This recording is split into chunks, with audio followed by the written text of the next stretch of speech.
Hi, welcome to Gatsby Chapter 2. I'm on page 23, and I'm going to start reading right now. Chapter 2. About halfway between West Egg and New York, the motor road hastily joins the railroad and runs beside it for a quarter of a mile, so as to shrink away from a certain desolate area of land. This is a valley of ashes, a fantastic farm where ashes grow like wheat into ridges and hills and grotesque gardens, where ashes take the forms of houses and chimneys and rising smoke, and finally, with the transcendent effort of men who move dimly and already crumbling through the powdery air. Occasionally, a line of gray cars crawls along an invisible track, gives out a ghastly creak, and comes to rest, and immediately the ash-gray men swarm up with leaden spades and stir up an impenetrable cloud, which screens their obscure operations from your sight. Okay, I described this in class yesterday. This is the Valley of the Ashes, and this is where all of the blue-collar workers are, and it's just like soot and ash everywhere. I know it said there it's like a garden. It's not a green garden. It's a garden of ash and soot. All right, I'm going to start back. But above the gray land and the spasms of bleak dust which drift endlessly over it, you perceive after a moment the eyes of Dr. T.J. Eckelberg. The eyes of Dr. T.J. Eckelberg are blue and gigantic. Their retinas are 1 yard high. They look out of no face, but instead from a pair of enormous yellow spectacles, which pass over a non-existent nose. Evidently some wild wag of an oculist set them there to fatten his practice in the borough of Queens, and then sank down himself into eternal blindness, or forgot them and moved away. But his eyes, dimmed a little by many paintless days under sun and rain, brood on over the solemn dumping ground. They're just talking about a big billboard that has long been abandoned, but it looks like two eyes that are kind of looking out over the Valley of the Ashes. The Valley of Ashes is bounded on one side by a small, foul river, and when the drawbridge is up to let barges through, the passengers on waiting trains can stare at the dismal scene for as long as half an hour. There is always a halt there of at least a minute, and it was because of this that I first met Tom Buchanan's mistress.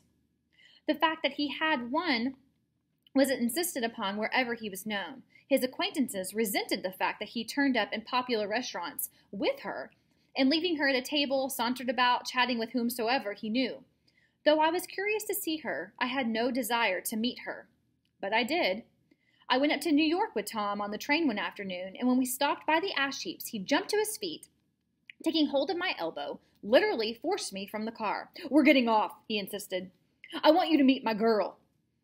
I think he tanked up a good deal at luncheon, and his determination to have my company bordered on violence. The supercilious assumption was that on Sunday afternoon I had nothing better to do.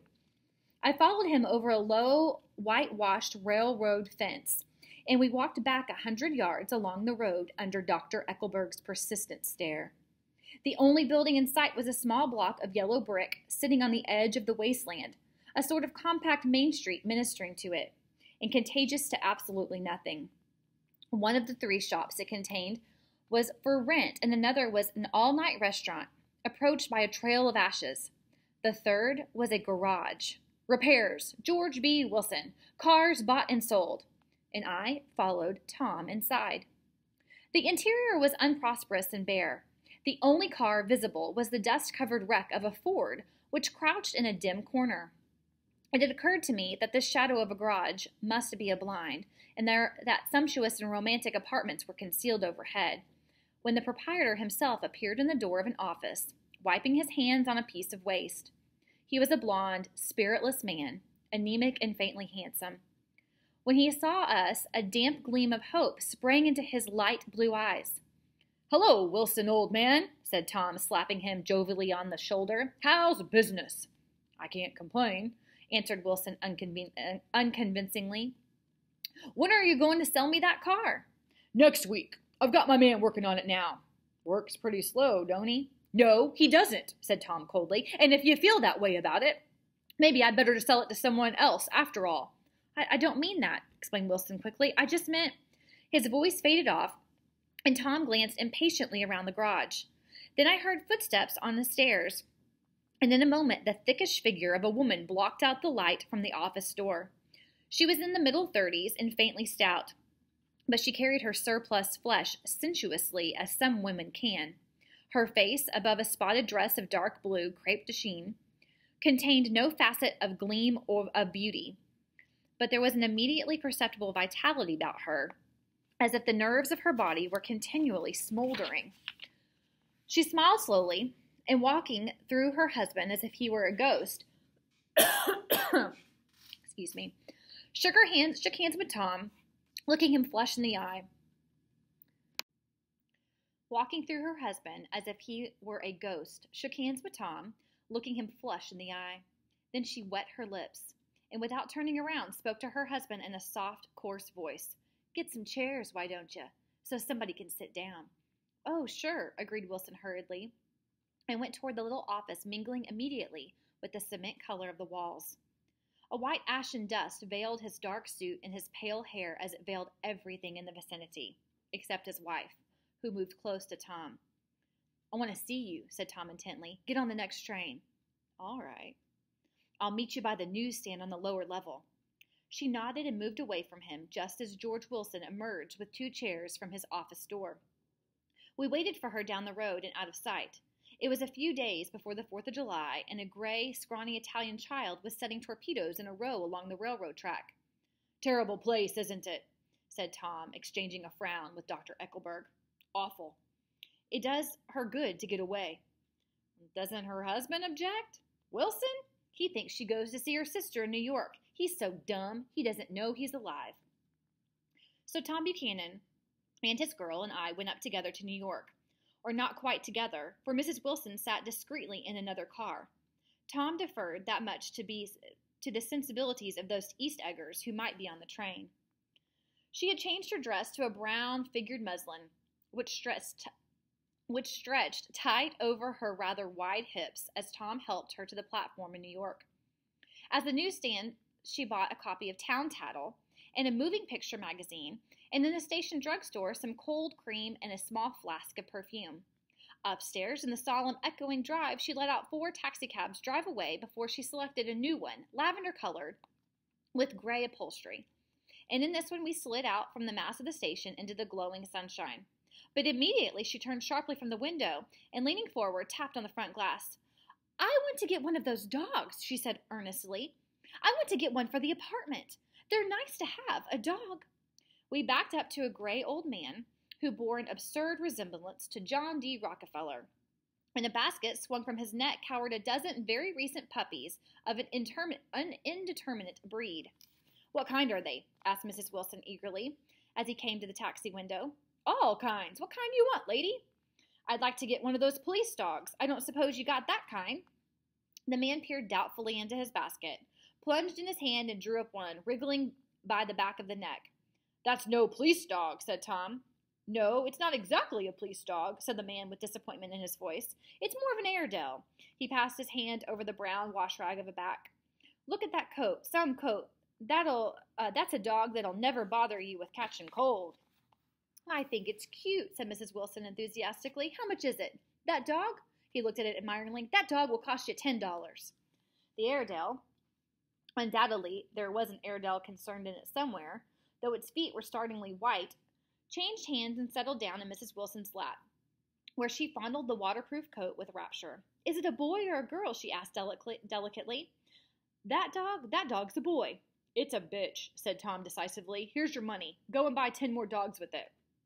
We drove over to Fifth Avenue, so warm and soft, almost pastoral, on the summer Sunday afternoon that I wouldn't have been surprised to see a great flock of white sheep turn the corner. Hold on, I said. "I have to leave you here." "No, you don't," interposed Tom quickly. "Myrtle will be hurt if you don't come up to the apartment. Won't you, Myrtle?" "Come on," she urged. "I'll telephone my sister Catherine. She's said to be very beautiful by people who ought to know." "Well, I'd like to, but—" We went on, cutting back again over the park toward the West Hundreds. At 158th Street, the cab stopped at one slice in a long white cake of apartment houses. Throwing a regal homecoming glance around the neighborhood, Mrs. Wilson gathered up her dog and her other purchases and went haughtily in. "I'm going to have the McKees come up," she announced as we rose in the elevator. "And of course I've got to call up my sister, too." The apartment was on the top floor, a small living room, a small dining room, a small bedroom, and a bath. The living room was crowded to the doors with a set of tapestried furniture entirely too large for it, so that to move about was to stumble continually over scenes of ladies swinging in the garden of Versailles. The only picture was an over-enlarged photograph, apparently a hen sitting on a blurred rock. Looked at from a distance, however, the hen resolved itself into a bonnet, and the countenance of a stout old lady beamed down into the room. Several old copies of Town Tattle lay on the table together with a copy of Simon Called Peter, and some of the small scandal magazines of Broadway. Mrs. Wilson was first concerned with the dog. A reluctant elevator boy went for a box full of straw and some milk, to which he added on his very own initiative a tin of large, hard dog biscuits, one of which decomposed apathetically in the saucer of milk all afternoon. Meanwhile, Tom brought out a bottle of whiskey from a locked bureau door. I had been drunk just twice in my life, and the second time was that afternoon. So everything that happened has a dim, hazy cast over it, although until after 8 o'clock the apartment was full of cheerful sun. Sitting on Tom's lap, Mrs. Wilson called up several people on the telephone. Then there were no cigarettes, and I went out to buy some at the drugstore on the corner. When I came back, they had disappeared. So I sat down discreetly in the living room and read a chapter of Simon Called Peter. Either it was terrible stuff or the whiskey distorted things, because it didn't make any sense to me. Just as Tom and Myrtle, after the first drink Mrs. Wilson and I called each other by our first names, reappeared, company commenced to arrive at the apartment door. The sister, Catherine, was a slender, worldly girl of about 30, with a solid, sticky bob of red hair and a complexion powdered milky white. Her eyebrows had been plucked and then drawn on again at a more rakish angle, but the efforts of nature toward the restoration of the old alignment gave a blurred air to her face. When she moved about, there was an incessant clicking as innumerable pottery bracelets jingled up and down her arms. She came in with such proprietary haste and looked around so possessively at the furniture that I wondered if she lived here. But when I asked her, she laughed immoderately, repeated my question aloud, and told me she lived with a girlfriend at a hotel. Mr. McKee was a pale, feminine man from the flat below. He had just shaved, for there was a white spot of lather on his cheekbone, and he was most respectful in his greeting to everyone in the room. He informed me that he was in the artistic game, and I gathered later that he was a photographer and had made the dim enlargement of Mrs. Wilson's mother, which hovered like an ectoplasm on the wall. His wife was shrill, languid, handsome, and horrible. She told me with pride that her husband had photographed her 127 times since they had been married. Mrs. Wilson had changed her costume some time before, and was now attired in an elaborate afternoon dress of cream-colored chiffon, which gave out a continual rustle as she swept about the room. With the influence of the dress, her personality had also undergone a change. The intense vitality that had been so remarkable in the garage was converted into impressive hauteur. Her laughter, her gestures, her assertions became more violently affected moment by moment. As she expanded the room grew smaller around her until she seemed to be revolving on a noisy, creaky pivot through the smoky air. "My dear," she told her sister in a high, mincing shout, "most of these fellows will cheat you every time. All they think of is money. I had a woman up here last week to look at my feet, and when she gave me the bill, you'd have thought she had my appendicitis out." "What was the name of the woman?" asked Mrs. McKee. "Mrs. Everhart. She goes around looking at people's feet in their homes." "I like your dress," remarked Mrs. McKee. "I think it's adorable." Mrs. Wilson rejected the compliment by raising her eyebrow in disdain. "Oh, it's just a crazy old thing," she said.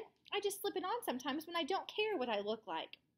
Okay, let's just stop here for just a second, because I really want you to understand how Myrtle Wilson is acting in this apartment. First off, notice the apartment in comparison to the Buchanan's house. This apartment is crowded with furniture. It's like the furniture is real heavy. It's dark. It's tapestried, which means like it's just a really dark fabric, heavy fabric material. It has women and vines like hanging from Versailles. It's just very decorative and ornate. So the furniture is much too large for this room. There's a huge painting on the wall. You can't move around the apartment without bumping into something. Myrtle has changed her dress. Now she wants to look a little bit fancier. She's acting fancier. She's being a little haughty and rude to people almost.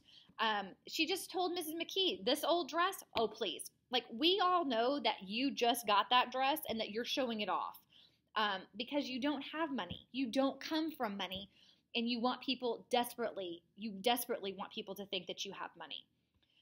So as we continue reading this, I need you guys to compare Chapter 1 and Chapter 2 and how F. Scott Fitzgerald really compared the two different classes of people between Chapter 1 and Chapter 2. We're going to do an activity later this week where we compare the two dinner parties from Chapter 1 and Chapter 2, what they were eating, what they wore, what they said, what things look like.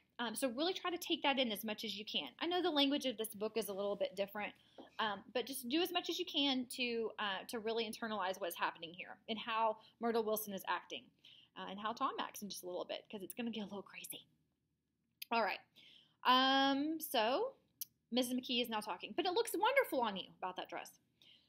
But it looks wonderful on you, if you know what I mean, pursued Mrs. McKee. If Chester could only get you in that pose, I think he could make something of it. We all looked in silence at Mrs. Wilson, who removed a strand of hair from her eyes and looked back at us with a brilliant smile. Mr. McKee regarded her intently with his head on one side, and then moved his hand back and forth slowly in front of his face. I should change the light, he said after a moment. I'd like to bring out the modeling of the features. And I tried to get a hold of all that back hair. I wouldn't think of changing the light, cried Mrs. McKee. I think it's... Her husband said, shh, and we all looked at the subject again, whereupon Tom Buchanan yawned audibly and got to his feet. You McKees have something to drink, he said. Get some more ice and mineral water, Myrtle, before everybody goes to sleep. I told that boy about the ice. Myrtle raised her eyebrows in despair at the shiftlessness of the lower orders. These people! You have to keep after them all the time. She looked at me and laughed pointlessly. Then she flounced over to the dog, kissed it with ecstasy, and swept into the kitchen, implying that a dozen chefs awaited her orders there. I've done some nice things out on Long Island, asserted Mr. McKee. Tom looked at him blankly. 2 of them we have framed downstairs. 2 what? Demanded Tom. 2 studies. One of them I called Montauk Point, the Gulls, and the other called Montauk Point, the Sea.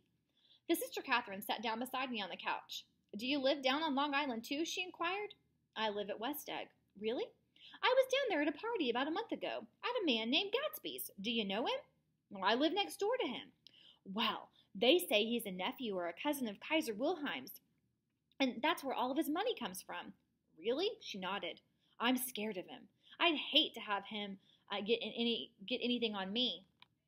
This absorbing information about my neighbor was interrupted by Mrs. McKee's pointing suddenly at Catherine. Chester, I think you could do something with her, she broke out, but Mr. McKee only nodded in a bored way and turned his attention to Tom. I'd like to do more work on Long Island, if I could get the entry. All I ask is that they should give me a start. Ask Myrtle, said Tom, breaking into a short shout of laughter as Mrs. Wilson entered with a tray. She'll give you a letter of introduction, won't you, Myrtle? Do what? She asked, startled. You'll give Mr. McKee a letter of introduction to your husband, so he can do some studies of him. His lips moved silently for a moment as he invented, George B. Wilson at the gasoline pump, or something like that. Catherine leaned close to me and whispered in my ear, Neither of them can stand the person they're married to. Can't they? Can't stand them. She looked at Myrtle and then at Tom.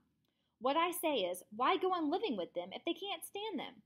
If I was them, I'd get a divorce to get married to each other right away. Doesn't she like Wilson either? The answer to this was unexpected. It came from Myrtle, who had overheard the question, and it was violent and obscene. You see, cried Catherine triumphantly.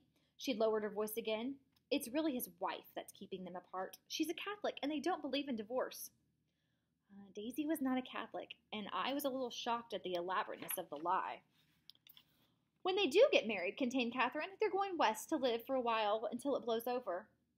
It'd be more discreet to go to Europe. Oh, do you like Europe? She exclaimed surprisingly. I just got back from Monte Carlo. Really? Just last year. I went over there with another girl. Stay long? No, we just went to Monte Carlo and back. We went by way of Marseille. We had over $1,200 when we started, but we got gypped out of it all in 2 days in the private rooms. We had an awful time getting back. I can tell you. God, how I hated that town. The late afternoon sky bloomed in the window for a moment, like the blue honey of the Mediterranean. Then the shrill voice of Mrs. McKee called me back into the room. I almost made a mistake, too, she declared vigorously. I almost married a little kike who'd been after me for years. I knew he was below me. Everybody kept saying to me, Lucille, that man's way below you. But if I hadn't met Chester, he'd have got me sure. Yes, but listen, said Myrtle Wilson, nodding her head up and down. At least you didn't marry him.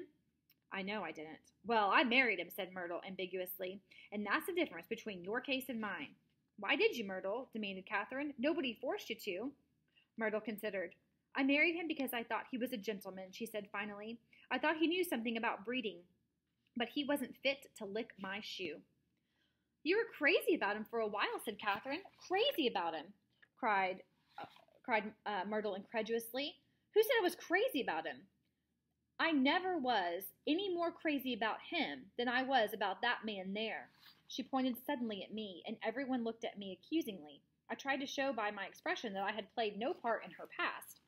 The only crazy I was when I married him. I knew right away I'd made a mistake. He borrowed somebody's best suit to get married in and never even told me about it, and the man came after it one day when he was out. She looked around to see who was listening. Oh, is that your suit? I said. This is the first I ever heard about it. But I gave it to him, and then I lay down and I cried to beat the band all afternoon. She really ought to get away from him, resumed Catherine to me. They've been living over the garage for 11 years, and Tom's the first sweetie she's ever had. The bottle of whiskey, a second one, was now in constant demand by all present, except Catherine, who felt just as good on nothing at all. Tom rang for the janitor and sent him for some celebrated sandwiches, which were a complete supper in themselves. I wanted to get out and walk eastward toward the park through the soft twilight, but each time I tried to go, I became entangled in some wild, strident argument, which pulled me back as if with ropes into my chair. Yet high over the city our line of yellow windows must have contributed their share of human secrecy to the casual watcher in the darkening streets. And I was him too, looking up and wondering. I was within and without, simultaneously enchanted and repelled by the inexhaustible variety of life. Myrtle pulled her chair close to mine, and suddenly her warm breath poured over me the story of her first meeting with Tom. It was on the two little seats facing each other that are always the last ones left on the train. I was going to New York to see my sister and spend the night. He had on a dress suit and patent leather shoes, and I couldn't keep my eyes off him. But every time he looked at me, I had to pretend to be looking at the advertisement over his head. When we came into the station, he was next to me, and his white shirt front pressed against my arm. And so I told him I'd have to call a policeman, but he knew I lied. I was so excited that when I got into a taxi with him, I didn't hardly know I wasn't getting into a subway train. All I kept thinking about over and over, you can't live forever, you can't live forever. She turned to Mrs. McKee, and the room rang full of her artificial laughter. My dear, she cried, I'm going to give you this dress as soon as I'm through with it. I've got to get another one tomorrow. I'm going to make a list of all the things I've got to get. A massage and a wave and a collar for the dog and one of those cute little ashtrays where you touch a spring and a wreath with a black silk bow from Mother's grave that'll last all summer. I got to write down a list so I won't forget all the things I have to do. It was 9 o'clock. Almost immediately afterward, I looked at my watch and found it was 10. Mr. McKee was asleep on a chair and his fists clenched in his lap, like a photograph of a man of action. Taking out my handkerchief, I wiped from his cheek the remains of the spot of dried lather that had worried me all afternoon. The little dog was sitting on the table, looking with blind eyes to the smoke, and from time to time groaning faintly. People disappeared, reappeared, made plans to go somewhere, and then lost each other, searched for each other, found each other a few feet away. Sometime toward midnight, Tom Buchanan and Mrs. Wilson stood face to face, discussing in impassioned voices whether Mrs. Wilson had any right to mention Daisy's name. If you weren't paying attention, you need to pay attention because something's about to go down. Daisy, Daisy, Daisy, shouted Mrs. Wilson. I'll say it whenever I want to. Daisy, Making a short death movement, Tom Buchanan broke her nose with his open hand. Then there was bloody towels upon the bathroom floor, and women's voices scolding, and high over the confusion a long broken wail of pain. Mr. McKee awoke from his doze and started in a daze toward the door. When he had gone halfway, he turned around and stared at the scene, his wife and Catherine scolding and consoling, as they stumbled here and there among the crowded furniture with articles of aid, and the despairing figure on the couch, bleeding fluently and trying to spread a copy of Town Tattle over the tapestry scenes of Versailles. Then Mr. McKee turned and continued out the door. Taking my hat from the chandelier, I followed. "Come to lunch someday," he suggested as we groaned down the elevator. "Where? Anywhere." "Keep your hands off the lever," snapped the elevator boy. "I beg your pardon," said Mr. McKee with dignity. "I didn't know I was touching it." "All right," I agreed. "I'll be happy to." I was standing beside his bed as he was sitting up between the sheets, clad in his underwear, with a great portfolio in his hands. Beauty and the Beast, Loneliness, Old Grocery Horse, Broken Bridge. Then I was lying half asleep in the cold lower level of the Pennsylvania station, staring at the Morning Tribune and waiting for the 4 o'clock train. The end. We will discuss this in class because I know a whole lot happened that you probably don't understand. So we'll talk about it in the class.